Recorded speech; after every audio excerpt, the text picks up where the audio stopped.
ان کی عمر 120 سال، بیوی کی عمر 90 سال. جی ہاں، اللہ کے سامنے پیش کر دیا اپنے آپ کو.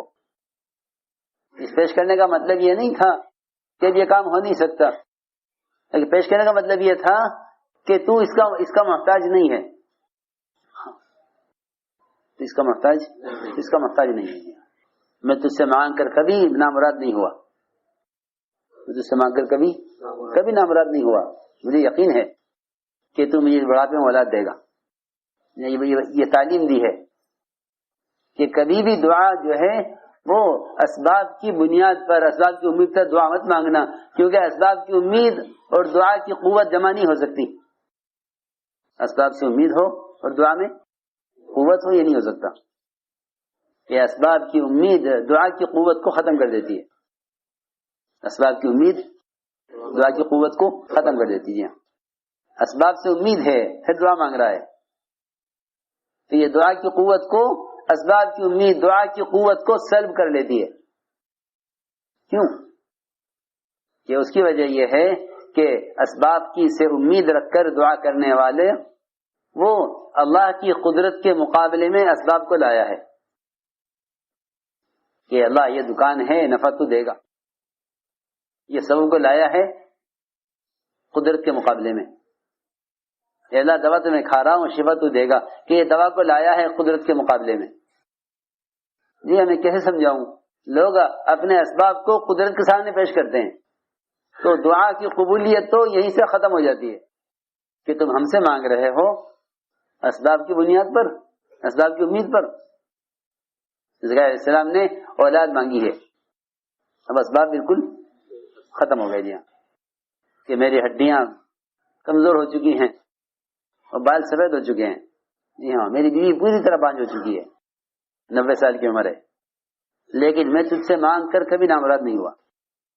تجھے اولاد کے دینے میں ان اسباب کی ضرورت نہیں ہے. جی ہاں، اللہ نے دی. تو میں عرض کر رہا تھا کہ نبیوں کی چاہت ہوتی ہے یہ اللہ نے اولاد دی ابراہیم علیہ السلام کو اور حکم دیا کہ ابراہیم اس کو ذبح کرو.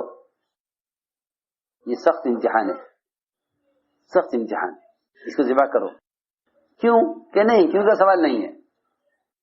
اگر کیوں کرتے ہو تو اس کا مطلب یہ ہے کہ اطاعت نہیں ہے. جی ہاں، سب سیدھی بات ہے.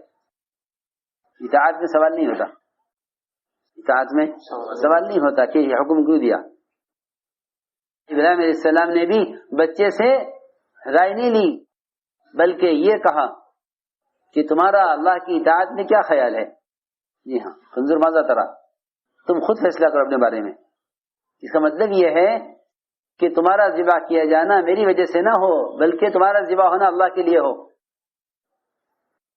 یہ نہیں کہا بچے نے کہ اگر آپ ذبح کر سکتے ہیں تو کر دیں، بلکہ یہ کہا کہ اللہ نے آپ کو جس کا حکم دیا ہے آپ اس حکم کو پورا کریں.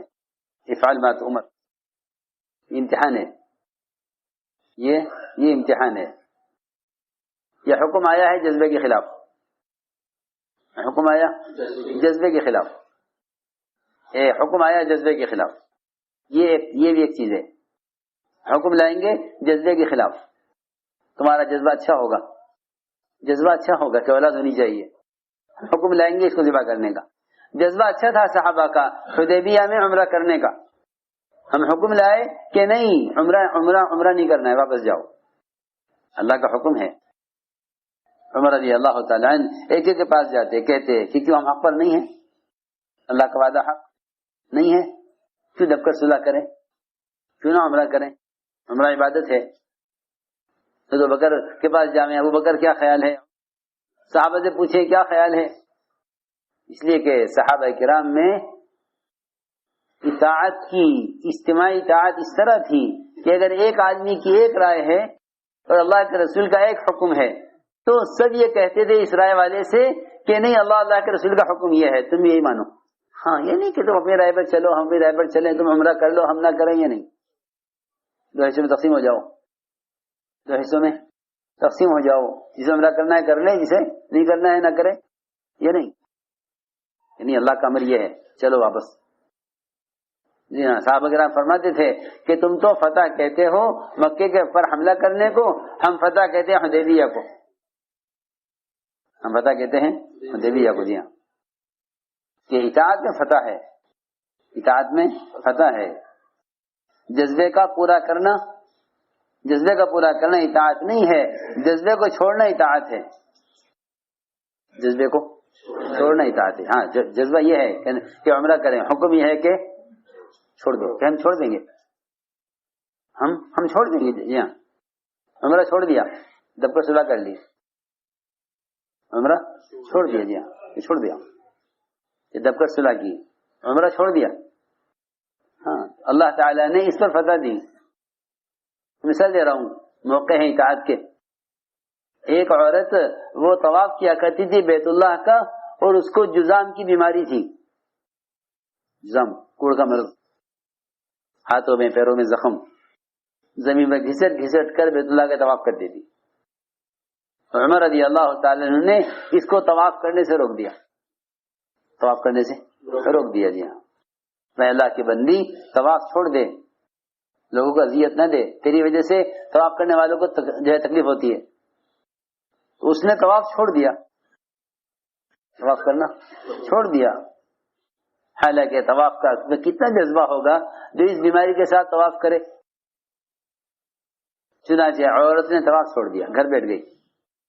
اس سے کہا گیا حضرت عمر کی شہادت کے بعد، حضرت عمر کی شہادت کے بعد کہا گیا اس سے کہ جا طواف کر، اب تجھے کوئی روکنے والا نہیں ہے. اس نے کہا یہ نہیں ہو سکتا، میں امیر کی اطاعت کروں اس کی حیات میں، نافرمانی کروں اس کے مرنے کے بعد، میں طواف نہیں کروں گی.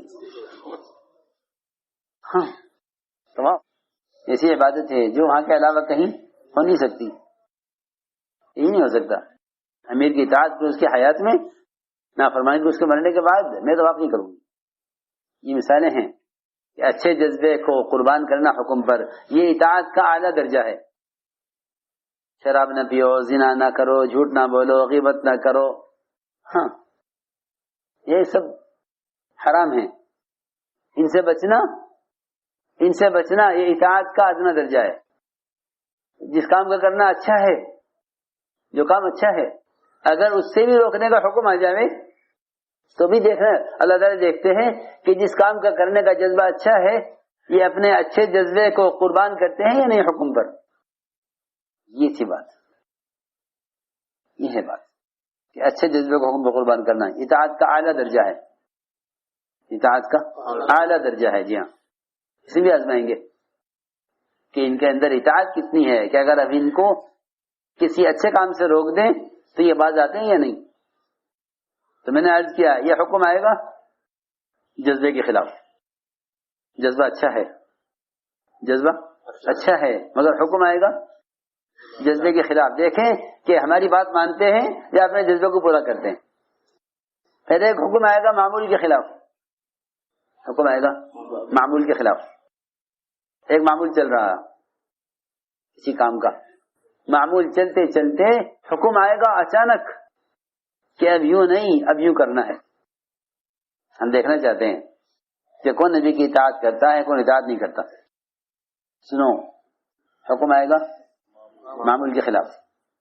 صحابہ نماز پڑھتے تھے آپ کے ساتھ بیت المقدس کی طرف، ادھر بیت المقدس کی طرف. دیا حکم آ گیا نماز کے دوران کہ آپ رخ پھیر لیجئے بیت اللہ کی طرف. ہاں، اچانک حکم، نماز کے درمیان میں حکم. ظہر کی نماز ہو رہی تھی تو آپ کے صحابہ پلٹ گئے فوراً. ایک صحابی نے دیکھا اور جا کے اعلان کر دیا محلوں میں، مسجدوں میں کہ سن لو قبلہ بدل گیا. تو جو نماز میں تھے اس وقت وہ سب ایک اعلان پر سب پھر گئے قبلے سے فوراً، بیت المقدس سے بیت اللہ کی طرف. اتنی تاخیر بھی نہیں کی کہ بھائی عصر سے ادھر پڑھ لیں گے، ابھی تو پڑھنے دو. یا نہیں، حکم آ گیا. کیا ہے یہ حکم اس لیے لائے ہیں تاکہ ہم دیکھیں کون جگہ اتباع کرتا ہے کون نہیں کرتا. کہ ہم اس لیے حکم لائے ہیں کہ ہم دیکھنا چاہتے ہیں من یتبع الرسول ممن ينقلب على عقبیہ، کہ کون جگہ اتباع کرتا ہے اور کون اتباع نہیں کرتا. یہ دیکھنے کے لیے ہم حکم اس طرح لائے نماز کے دوران. اور صحابہ پلٹ گئے فوراً. یہ مثالیں ہیں کہ حکم آئے گا معمول کے خلاف. اللہ تعالی سخت امتحان لیتے ہیں اللہ تعالیٰ سخت امتحان لیتے ہیں. جی ہاں، اطاعت کا اللہ تعالیٰ سخت امتحان لیتے ہیں. اللہ تعالیٰ سخت امتحان لیتے ہیں. جی ہاں، اطاعت کا.